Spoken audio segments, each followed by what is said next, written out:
It's the Kyle Hyman Show on Redeemer Radio. This is Kyle Hyman, and with us to talk about his book, Virgin Mother Queen, Encountering Mary in Time and Tradition, is the miracle hunter, Michael O'Neill. Thanks for being here, Michael. Hey, it's great to be here today. It's good to have you. As the miracle hunter, is there a particular miracle that tends to be the most convincing for skeptics?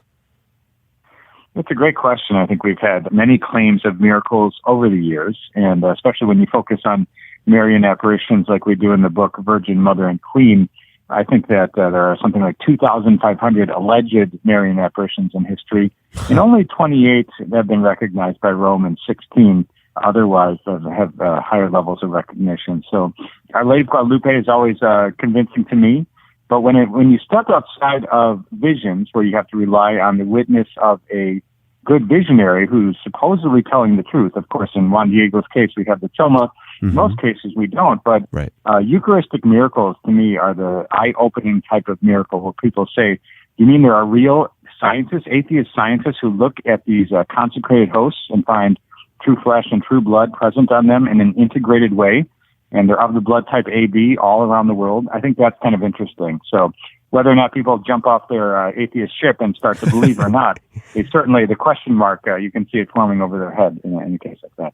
Yeah. The book is called Virgin Mother Queen, which is only a small sample of titles that are attributed to Mary. Do you have a favorite title? I do, and I always go back to Our Lady of Guadalupe. And, of course, that's a very commonly known one. I mean, I think most people don't know that it stems from the 1300s in Spain, and that same name was carried over to Mexico when the Franciscan missionaries named the Virgin of the Tepeyac. They named her Our Lady of Guadalupe. So that's an apparition that spans continents, and that's been an important devotion for me. I think my mother had a great devotion to Our Lady of Guadalupe, and that's really what kind of started me on the path to studying miracles, is that I learned about Our Lady of Guadalupe from a young age. But in the book, Virgin, Mother, and Queen, there are 10 of the most highly investigated and approved apparitions in history. And some people might not know the Belgium apparitions in the 1930s, Our Lady of Bahrain or Bonneau, or Kabeho in 1981 in Rwanda that predicted the Rwandan genocide. So these are the 10 most highly approved of the modern apparitions. And in previous eras, they didn't investigate apparitions, but these are the ones that the Catholic Church has looked at and said the science, the investigation, the history, the psychology all shows that these are authentic experiences. And all of these being Marian apparitions, why do you think it is that Mary's the one that keeps appearing to people and not Jesus? Well, I have to admit that's the toughest question I get all the time. And you'd think if I got it all the time, I'd have a real polished answer for you. But I don't, because it's a complicated thing. Of course, there are cases of Jesus appearing, Divine Mercy, for example, St. Margaret Mary Alacoque receiving visions of Jesus, and numerous others throughout history. But by and large, the greatest number are, even more than other saints, is that of the Virgin Mary. And so we might say, well, there might be different reasons for this. One is that for most people, if they experience a vision of Christ, perhaps that's overwhelming. They're seeing a vision of God. They're experiencing God in their presence, and that's overwhelming. And instead, we have the Mother appearing to us, who welcomes us in a gentle, more accepting way that we might be open to. So we don't really know. We don't know, and we don't know if Mary has a special role in salvation history, where she is appearing through the request of her Son, and he is asking her to come in his stead. So we don't really know that question. The answer to the question, maybe that's one of those, when we get to heaven, let's put that on the list of things we ask. Yeah. I guess the other side of the coin would be looking at all of the other saints that, have had miracles attributed to them, but not apparitions usually. We have as many as 10,000 saints throughout history, and the number is inflated a little bit through some of the early hagiographies that don't have a great basis in history. But the fact of the matter is, when you look at the Dictionary of Marian Apparitions by the famed Mariologist René Laurentin, there's something like 300 or 350 saints and blesseds throughout history who have had visions of Mary. And there have been something like 10 popes who have had visions of Mary, for example. But these numbers are very small when compared to the larger number. But by and large, visionaries are very simple people, children, religious, shepherds. And in modern times, that profile is changing a bit, but saints aren't the ones who usually receive visions when you consider the data. Well, and you have been researching miracles for a long time. Your website, The Miracle Hunter, is almost overwhelming how much information there is about different miracles. In writing this book, did you learn anything new? It's a great question. And of course, as I mentioned before, in the book Virgin Mother Queen, we point out the 10 most highly approved Marian apparitions. So these are the ones that I better know about as the miracle hunter, or else I'm going to lose my job. If this is a job, it's more like a passion for me. But these are the most highly approved, most famous apparitions of Mary. But sure, anytime you write a book, when you delve into that great detail, because the book tells the history and the background, and the beautiful part is Dr. Robert Festigi writes the second half of the book as the co-author, and he writes the theology from a very high level. And I have to admit, in all my travels around the world and meeting different people, he, in my estimation, is the greatest Marian scholar that we have living today. He has an incredible knowledge and breadth of Marian theology, and he can quote extemporaneously from encyclicals related to Mary or documents or dogmas, and it's absolutely overwhelming. And it's all in the book. So I write about the history of these Marian apparitions and some of those details of the science, and he steps in and he writes about the theology. So as much as I like to think of myself as a theologian, he blows me away with what's in the book. So in writing the book and in pairing with him, I learned so much from what he contributed. Sure. We're talking about the book Virgin Mother Queen, Encountering Mary in Time and Tradition. And of these 10 different locations, have you been to all of these locations? I have been to the majority of them, and one of the things that I like to do each and every year is lead a pilgrimage to a different place of miracles. And so a couple of years ago, I was in Fatima with my pilgrimage group for the Fatima anniversary. Also was in Italy, going to the various places around the world related to miracles. And then last year, we were in France and Belgium, and I think we saw 9 Marian apparition sites between those two countries. So for people who are wanting to check those off the list, it was a great trip. We saw many of the places where Mary has truly graced our earth. Do you have a favorite of these apparition sites?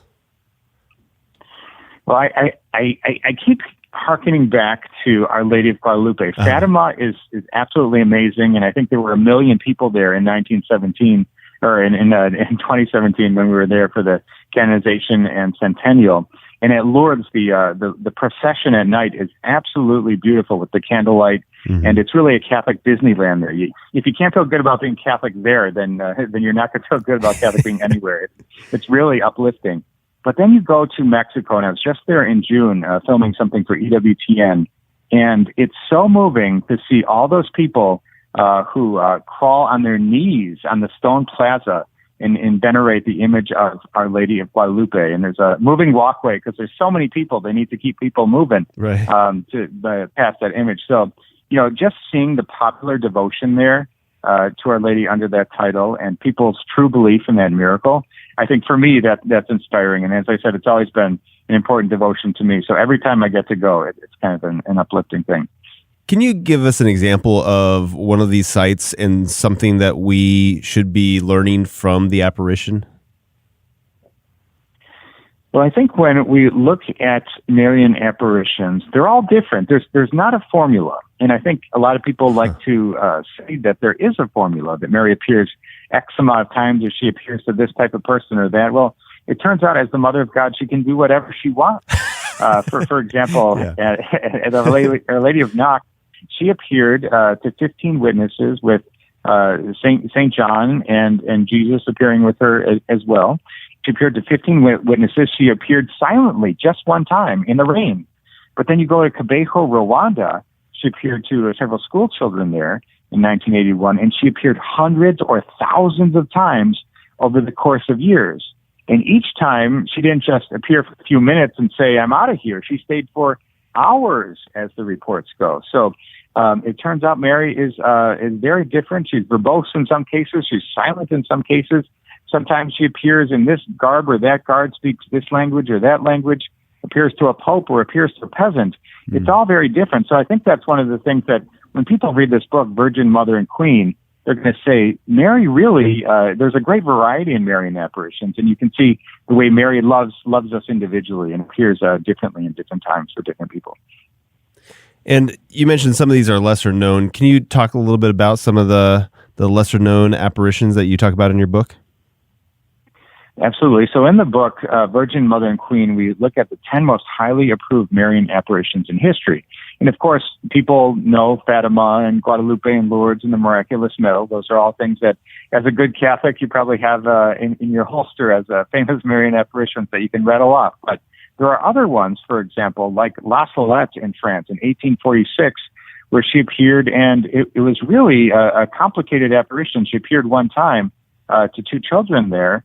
And there were some secrets that were released and rewritten and some controversy with the seers, but the Catholic Church approved it. So it was a highly approved apparition. Or we have in Barang and Bonneau, as I mentioned, in Belgium, and it was very special to be there at the sites of the back-to-back apparitions in 1932 and 1933. Most people don't know the details of those apparitions, where Mary appeared a handful of times once to Mariette Becco, one girl, but also to a number of children at the other apparition site. So, and they're very different from Lourdes and Fatima where we visit. Lourdes is in an absolutely beautiful, well-developed place, and you might say overdeveloped with all the shops and all the commercialization. But at Barang and Bonneau, it's so silent, it's so peaceful. There's hardly anybody there. And you have to wonder why Mary chose this little place. But stepping foot on that place and reading the book, Virgin, Mother, and Queen, you can get sort of the details of why it was important for Mary to appear in these places. So we try to cover as many of these famed apparitions as we can. Some are big and some are small. All right. Well, definitely want to encourage people to check this out. You've got color pictures, which are always helpful. And I think it's really neat to see some of these places and some of these either reproductions of the apparitions or the sites themselves. So where can people get a copy of the book? So the best place to go is AveMariaPress.com. I think they're still running a special Queen 19 before Christmas is the promo code for 20% off. And of course, Amazon.com or anywhere Catholic books are sold, people can find the book Virgin, Mother, and Queen. All right. Virgin, Mother, Queen, Encountering Mary in Time and Tradition. Also, you could check out Michael's website, The Miracle Hunter. It's miraclehunter.com. And can you maybe mention some of the resources that you have on your website there? Absolutely. And so if people go to miraclehunter.com, they can see all the social media connections, Facebook, Twitter, etc. are there, and different videos and all the information on the apparitions around the world. You'll find 2,500 Marian apparitions and other Eucharistic miracles and other types of miracles cataloged there. So people will, if they're interested in miracles, they won't be bored if they go to my site. Yeah, you've got Stigmata, Incorruptibles, all kinds of really neat stuff. So people can check that out, miraclehunter.com. Thank you so much, Michael O'Neill. Appreciate it. Thank you. Great to be here.